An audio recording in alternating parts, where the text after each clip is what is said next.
Hello everyone. आप सभी चाहते हैं कि हमारे मैथ में 100 में से 100 नंबर आए। ये चाहते हो कि नहीं? दिली तमन्ना है कि 100 में से 100 नंबर आए, लेकिन उसके लिए हमें मेहनत करनी होती है। उसके लिए हमें एक प्रॉपर स्ट्रेटेजी बनानी होती है। मैथ अगर बात कक्षा 10 की करें या कक्षा 12 की करें, सारा कुछ मैंने पढ़ा रखा है। अगर आपको विश्वास नहीं है तो आप डिस्क्रिप्शन चेक कर सकते हैं, प्लेलिस्ट चेक कर सकते हैं, सब कुछ पढ़ा रखा है। ठीक है, तो बात करते हैं कक्षा 10 और कक्षा 12। हमारे ये जो 5 से 7 दिन बचे हुए हैं, ठीक है, 7 दिन कक्षा 12 वालों के लिए और 5 दिन कक्षा 10 वालों के लिए। इन 5 दिन में, इन 7 दिनों में आपको क्या पढ़ना होगा, और मैं आपको एक्सपीरियंस से बता रहा हूँ, ये मेरा दावा है। अगर आप इन चीज़ों को फॉलो करोगे तो आपके 100 में से 100 नंबर ज़रूर आएंगे। तो देखो, सबसे पहली चीज़ तो आपको यह करनी है बच्चों, नंबर 1, ये 10th वाले हो या 12th वाले, पहली जो चीज़ आपको करनी है नंबर 1 पे, वो है एनसीईआरटी। ठीक है, एनसीईआरटी को ढंग से पहले पढ़ो, क्योंकि सबसे पहला जो चीज़ है ना, वो आपकी एनसीईआरटी है। एनसीईआरटी से डायरेक्ट 60% क्वेश्चन, 70% क्वेश्चन आएंगे डायरेक्ट, एज इट इज। थोड़े बहुत नंबर बदल सकते हैं, लेकिन पूरा एनसीईआरटी से आएगा 60 से 70% क्वेश्चन। ठीक है, तो एनसीईआरटी के उदाहरण जो आप स्किप कर दे रहे हो, ठीक है, उदाहरण बिल्कुल स्किप मत करना। और प्रश्नावली के तो सारे करने ही करने हैं, मैंने इंपॉर्टेंट भी बता रखे हैं और वन शॉट वीडियोस भी मैंने बना रखा है। तो ये पहले नंबर पे आ जाती है। उदाहरण तो कक्षा 12 वालों के लिए और ज़्यादा इंपॉर्टेंट है। ठीक है, कक्षा 10 से भी कक्षा 12 के उदाहरण ज़्यादा इंपॉर्टेंट है। 12 वाले बच्चों, उदाहरण सारे करने हैं, उदाहरण से क्वेश्चन आएंगे ही आएंगे बड़े नंबर्स में, ध्यान रखिएगा। एनसीईआरटी अच्छे से बन जाती है। उसके बाद जो अगला काम आपको करना है, नंबर 2, एनसीईआरटी के बाद उसके बाद आ जाता है PYQ, previous year question paper. और आपको पता है, ये जो मैं वीडियोस बना रहा हूँ, ये UP board, MP board, Rajasthan board, Uttarakhand board, सभी हिंदी मीडियम बोर्ड्स के इंपॉर्टेंट है। अगर किसी बोर्ड में लिखा हुआ ना यूपी, इसका मतलब ये नहीं कि सिर्फ वो यूपी के लिए, वो सभी के लिए है भाई। वो एनसीईआरटी पैटर्न पर है और ऐसे ही क्वेश्चन हर एक बोर्ड में आता है, तो वो आपके लिए भी है। तो ये गलती मत करो।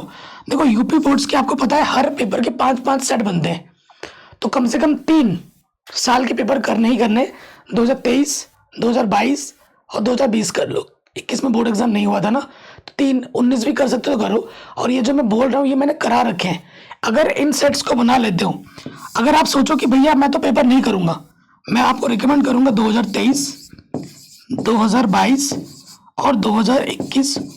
हो सके तो 21 में तो हुआ नहीं था ना, 2021 नहीं, 22 हुआ था, 20 में हुआ था, 21 में नहीं हुआ था, और 2019। ये 4 सेट अगर आप बना लो, हर एक सेट के 5-5 सेट होंगे। मैं, देखो बच्चों, अगर आपको सिर्फ पास होना है तो सिर्फ एनसीईआरटी पढ़ो, पास हो जाओगे। ठीक है, 100 में से 50-60 नंबर आराम से आ जाएंगे, चाहे आप कक्षा 10 में हो या कक्षा 12 में हो। लेकिन अगर आपको 100 में से 100 नंबर चाहिए, पूरी तगड़ी तैयारी चाहिए, तो आपको इन पेपर्स को करना बहुत ज़रूरी है, क्योंकि इन पेपर्स में आपको ऐसे प्रश्न मिलेंगे जो एनसीईआरटी में नहीं होंगे। और आप देखोगे इन पेपर्स में ऐसे प्रश्न आपको देखने को मिलेंगे जो बार बार रिपीट हो रहे हैं, बार बार पूछे जा रहे हैं, और वो प्रश्न आपको एनसीईआरटी में ढूंढने से भी नहीं मिलेंगे। ठीक है, और ना ही किसी क्वेश्चन बैंक में मिलेंगे। और ये सारे क्वेश्चन मैं सॉल्व करा रहा हूँ, चाहे वो 10th के हो या 12th के हो। आप मेरी वन शॉट वीडियोस देख सकते हैं, जो इंपॉर्टेंट मॉडल पेपर करा रहा हूँ, पेपर को मैं सॉल्व करा रहा हूँ, उनको जरूर देखो। ठीक है, तो इस पेपर को सॉल्व करने से आपका कॉन्फिडेंस भी बढ़ेगा, आपकी प्रैक्टिस भी अच्छी होगी, और कौन सा क्वेश्चन कितना इंपॉर्टेंट है, किस टाइप के क्वेश्चन ज्यादा आ रहे हैं, बार बार आ रहे हैं, वो भी आपको पता लगेगा। तो पहली चीज तो देखो, एनसीईआरटी है ही है। उसके बाद प्रीवियस क्वेश्चन पेपर है, इनको तो भाई बनाना ही बनाना है। एटलीस्ट 2023, 2022 और 2020 का तो बनाओ। हर सेट 5-5 सेट नहीं बना पा रहे हो तो हर 3-3 सेट तो बनाना ही बनाना है। कम से कम हर साल के 3-3 सेट बनाओ, कम से कम बनाना ही पड़ेगा, 10th में हो या 12th में हो। और मैं करा रहा हूँ, 10th का भी कराऊंगा इन दिनों लाइव, और 12th का भी कराऊंगा लाइव, प्लीज देख लेना। ठीक है, और ये सब तो मैंने पढ़ा रखा है, लिंक्स मिलेगी डिस्क्रिप्शन पे।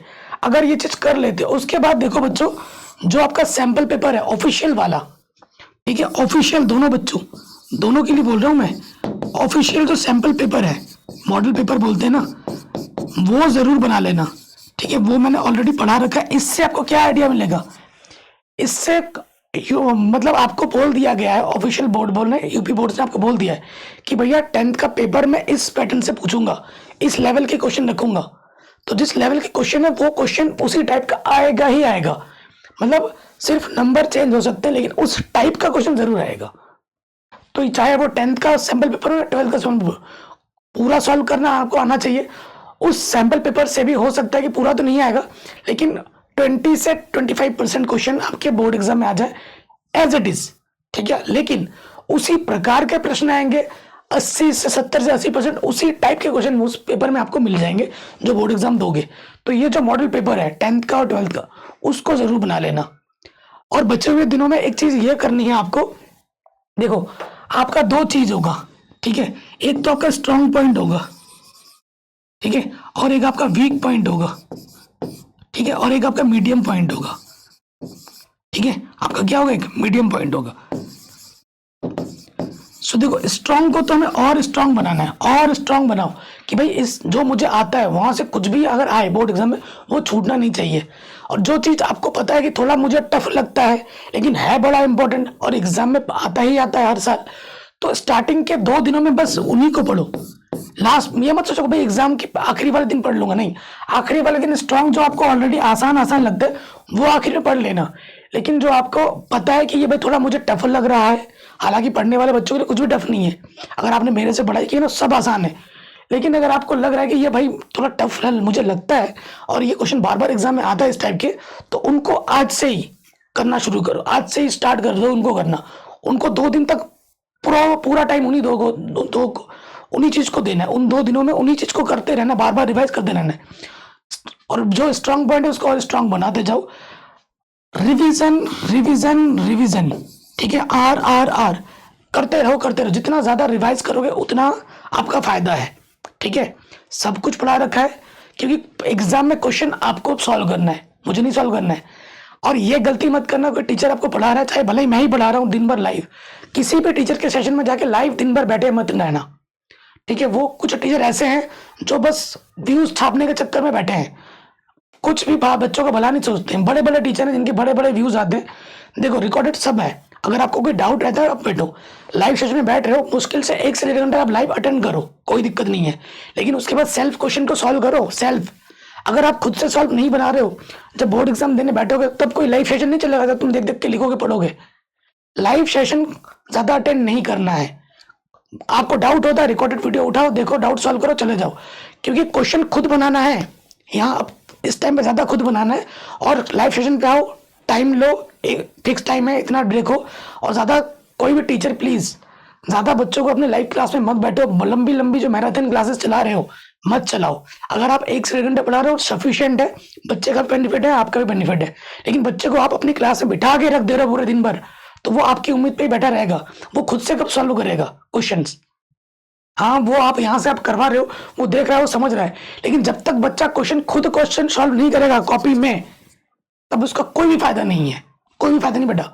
मैं सच बोल रहा हूँ, मैं खुद आपको बड़े भाई के ना, दोस्त के नाते बोल रहा हूँ, क्वेश्चन खुद बनाना है, नहीं तो एग्जाम में जाके लटक जाओगे, रोते रहोगे बाद में, ठीक है।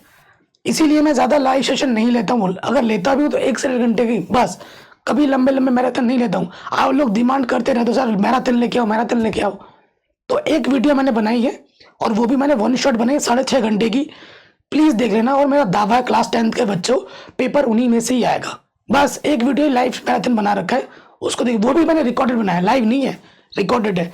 और मैंने टाइम स्टैम्प्स भी डाल दिया, जिस चैप्टर की आपको नीड है नीचे जाओ, स्टैम्प क्लिक करो, उस चैप्टर पे आ जाएगा, कोई इधर उधर भागने की जरूरत नहीं है, ठीक है। सब पढ़ा रखा है, मुझे पता है। एक खुद पे बिलीव रखना जरूरी है, एक विश्वास रखना जरूरी है। अगर आपके अंदर डर होगा, अरे अरे बाबा मेरे को बहुत डर लग रहा है, क्वेश्चन बहुत टफ है, मैं क्या करूंगा, तो भाई बेड़ा गर्क है। एक विश्वास रखो, नहीं आता भाई आ जाएगा, सीखूंगा, एक बार ध्यान से देखना है, एक ही बार में आ जाएगा। एक बिलीव होना चाहिए, सेल्फ बिलीव, तो हो जाता है। अगर कोई दोस्त है, और एग्जाम से पहले वाले दिन ऐसे कोई भी क्वेश्चन मत करना जो आपको बहुत ज्यादा टफ लग रहा है और 1-2 दिन बचे हैं, कल एग्जाम है, ऐसे क्वेश्चन मत देखना। फिर साल भर जब तुम सीख नहीं पाए हो, 1-2 दिन में तुम क्या ही उखाड़ लोगे, है ना। तो ऐसे क्वेश्चन करने से आपका और जो स्ट्रॉन्ग पॉइंट है ना वो वीक हो जाता है। तो ऐसे क्वेश्चन मत करना। अगर कोई दोस्त बोले भाई बहुत टफ है, ये बहुत आसान है, हर साल एग्जाम में आता है, कोई जरूरत नहीं है। हर एक इंडिविजुअल बच्चा अपने में अलग है, आप भी अलग हो, ठीक है।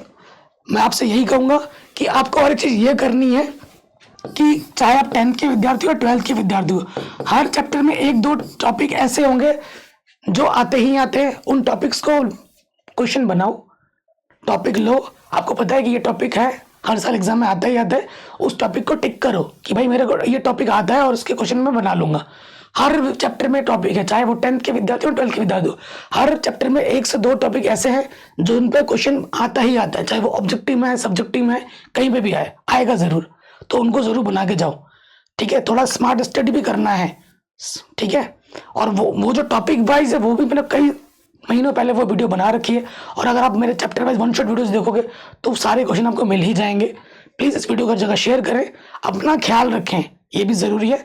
अच्छा खाना है, कुछ हल्का खाना खाना है, अच्छी नींद भी लेनी है, अच्छी पढ़ाई भी करनी है, और मुझे पता है आप एग्जाम में फोड़ के आओगे।